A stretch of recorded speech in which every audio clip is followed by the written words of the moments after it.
اعوذ باللہ من الشیطان الرجیم بسم اللہ الرحمن الرحیم السلام علیکم ناظرین اکرام، ویڈیو شروع کرنے سے پہلے آپ سب سے گزارش ہے کہ چینل کو سبسکرائب کریں، لائک کریں، شیئر کریں اور اپنی رائے کا اظہار کومنٹ سیکشن میں ضرور کیجیے گا تاکہ ہر نئی آنے والی ویڈیو آپ تک پہنچ سکے۔ اکرام، جنگ خندق جو تھی وہ مدینہ شریف میں ہوئی تھی اور اس کو غزوہ احزاب بھی کہا جاتا ہے۔ عربی میں احزاب کے معنی ہے اکٹھا ہونا، متحدہ ہونا۔ چونکہ اس جنگ میں تمام کفار مکہ اور یہودیوں نے مل کر یہ مسلمانوں کے خلاف جنگ لڑی تھی، اس لیے اس کو جنگ احزاب کے نام سے بھی یاد کیا جاتا ہے اور قرآن پاک میں بھی جنگ احزاب کا نام ہی دیا گیا ہے۔ ناظرین اکرام، 5 ہجری کی تمام لڑائیوں میں یہ جنگ سب سے زیادہ مشہور اور فیصلہ کن جنگ تھی۔ چونکہ دشمنوں سے حفاظت کے لیے شہر مدینہ کے گرد خندق کھودی گئی تھی، اس لیے یہ لڑائی جنگ خندق کہلاتی ہے، اور چونکہ تمام کفار عرب نے متحد ہو کر اسلام کے خلاف یہ جنگ کی تھی، اس لیے اس لڑائی کا دوسرا نام جنگ احزاب یعنی کہ تمام جماعتوں کی متحدہ جنگ ہے، اور قرآن مجید میں اس لڑائی کا تذکرہ اسی نام کے ساتھ آیا ہے۔ ناظرین، اسباب کی بات کریں کہ یہ جنگ کیوں پیش آئی، کس وجہ سے پیش آئی، تو ناظرین کرام، مدینہ منورہ میں ایک قبیلہ تھا، یہودیوں کا قبیلہ بنو نذیر تھا، جو مسلمانوں نے مدینہ شریف سے ان کو نکال دیا تھا۔ تو ان میں سے کچھ لوگ جا کر خیبر میں جا کر آباد ہو گئے تھے۔ ناظرین کرام، خیبر کے جو لوگ تھے انہوں نے جو ہجرت کر کے مدینہ سے ہجرت کر کے یا جلا وطن ہو کر خیبر میں آئے تھے، تو ان لوگوں نے بہت ان کو عزت دی، اعزاز دیا، اور ان کو ایک شخص تھا جس کا نام تھا بن ربی، اس کو اپنا سردار مان لیا۔ ناظرین اکرام، چونکہ یہ جو لوگ مدینہ شریف سے گئے تھے یہ مسلمانوں کے خلاف غیظ و غضب میں بھرے ہوئے تھے اور انتقام کی آگ سے ان کے سینوں میں دہک رہی تھی، اس لیے ان لوگوں نے مدینہ پر ایک زبردست حملے کی سکیم بنائی۔ چنانچہ یہ تینوں اس مقصد کے پیش نظر مکہ گئے اور کفار قریش سے مل کر یہ کہا، اگر تم لوگ ہمارا ساتھ دو تو ہم لوگ مسلمانوں کو صفائے ہستی سے نیست و نابود کر سکتے ہیں۔ کفار قریش تو اس بھوکے ہی تھے، تو فوراً ہی ان لوگوں نے یہودیوں کی ہاں میں ہاں ملا دی۔ کفار قریش سے ساز و باز کر لینے کے بعد ان تینوں یہودیوں نے قبیلہ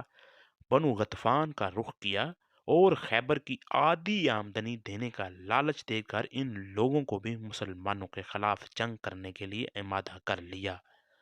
ناظرین، پھر بنو غطفان نے اپنے حلیف بنو اسد کو بھی جنگ کے لیے تیار کر لیا۔ ادھر یہودیوں نے اپنے حلیف بنو اسد کو بھی اپنا ہم نوا بنا لیا،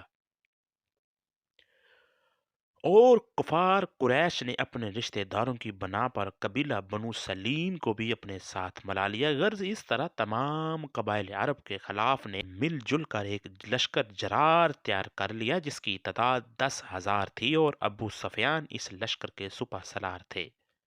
ناظرین، ہم بات کریں گے اب مسلمانوں کی کیا تیاری تھی اس جنگ کے حوالے سے۔ ناظرین، جب قبائل عرب کے تمام کافروں کے اس گٹھ جوڑ اور خوفناک حملے کی خبریں مدینہ پہنچی،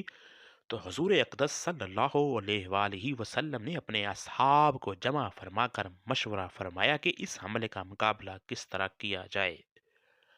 ناظرین کرام، حضرت سلیمان فارسی نے یہ رائے دی کہ جنگ احد کی طرح شہر سے باہر نکل کر اتنی بڑی فوج کے حملے کو میدانی لڑائی میں روکنا مصلحت کے خلاف ہے، لہٰذا مناسب یہ ہے کہ شہر کے اندر رہ کر اس کا حملے کا دفاع کیا جائے، اور شہر کے ارد گرد جس طرح سے کفار کی چڑھائی کا خطرہ ہے ایک خندق کھودی جائے، تاکہ کفار کی پوری فوج بیک وقت حملہ نہ ہو سکے۔ مدینہ کے تین طرف چونکہ مکانات کی تنگ گلیاں کھجوروں کے جھنڈ تھے، اس لیے ان تینوں جانب سے حملے کا امکان نہیں تھا۔ مدینہ کا صرف ایک رخ کھلا ہوا تھا، اس لیے یہ طے کیا گیا کہ اس طرف 5 گز گہری خندق کھودی جائے۔ چنانچہ حضور کریم صلی اللہ علیہ وآلہ وسلم نے 3,000 صحابہ کرام کو ساتھ لے کر خندق کھودنے میں مصروف ہو گئے۔ حضور صلی اللہ علیہ وآلہ وسلم نے خود اپنے دست مبارک سے خندق کی حد بندی فرمائی اور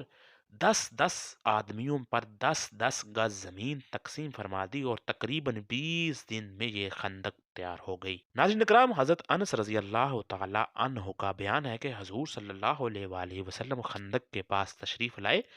اور جب یہ دیکھا کہ انصار و مہاجرین کرکراتے ہوئے جاڑے کے موسم میں صبح کے وقت کئی کئی فاقوں کے باوجود جوش و خروش کے ساتھ خندق کھودنے میں مشغول ہے، تو انتہائی متاثر ہو کر آپ نے یہ رجز پڑھنا شروع کر دیا، جس کا ترجمہ ہے: اے اللہ عز و جل، بلا شبہ زندگی تو بس آخرت کی زندگی ہے، لہٰذا تو انصار و مہاجرین کو بخش دے۔ اس کے جواب میں انصار و مہاجرین نے آواز ملا کر یہ پڑھنا شروع کر دیا: